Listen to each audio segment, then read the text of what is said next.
La flottille de la Résistance a donc été arrêtée par l'armée israélienne. Je vais vous expliquer tout ce qui s'est passé récemment et les dernières informations. Alors c'est un sujet que je n'avais pas encore traité parce que j'attendais de voir comment ça allait tourner, etc. Maintenant qu'on sait comment ça a tourné, je vais pouvoir vous expliquer un peu tout ce qui est en train de se passer. Alors il faut savoir que cette flottille déjà rassemblait à peu près 40-45 bateaux, avec à leur bord à peu près 400 à 500 militants.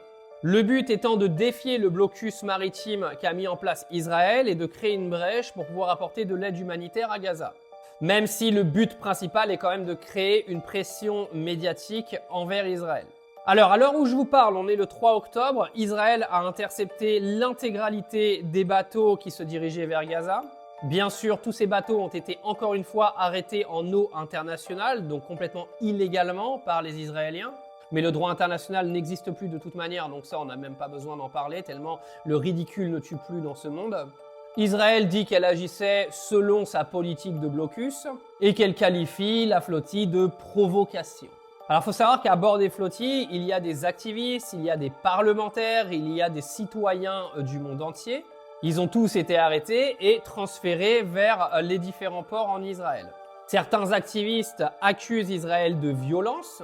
Rien d'étonnant avec cette armée de merde qu'est l'armée israélienne.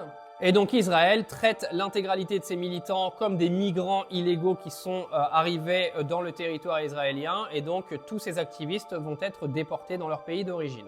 Alors on se retrouve dans l'exacte même situation que la dernière fois, au moment où Rima Hassan et Greta Thunberg avaient déjà tenté l'expérience. Elles avaient été arrêtées en eau internationale avant d'être incarcérées en Israël et donc renvoyées dans leur pays. Alors cette fois-ci, il y avait beaucoup plus de monde d'investi dans cette flottille. Donc ce qu'il faudrait à la limite, c'est que dans la prochaine flottille, il y ait 4 à 5 fois plus de bateaux et 4 à 5 fois plus de monde. Alors il faut savoir que des bateaux militaires italiens et espagnols et turcs, je crois, ont accompagné cette flottille pendant un long moment avant de se retirer à peu près 150 000 nautiques de Gaza. L'idée, clairement, est de ne pas partir à l'affrontement avec l'armée israélienne pour ne pas créer de conflits diplomatiques qui pourraient avoir des conséquences désastreuses pour certains pays. Vous vous doutez bien qu'aujourd'hui, même si l'Espagne et l'Italie dénoncent ce qui se passe à Gaza, ils ne vont pas rentrer en conflit armé et militaire avec Israël. Les bateaux étaient plus là dans un souci de logistique et de protection de la flottille, et pas pour aller directement à la confrontation avec Israël. Alors clairement, à vous de me dire à quoi servait cet apport de l'Espagne et de l'Italie, par exemple, parce que si c'est juste pour accompagner la flottille jusqu'au moment le plus important, c'est-à-dire les moments où tu te rapproches des côtes de Gaza et là tu te barres et tu laisses la flottille toute seule, il faut m'expliquer un petit peu le concept de départ parce que ça m'échappe un petit peu. Alors maintenant, tout ça pourquoi ? C'est symbolique.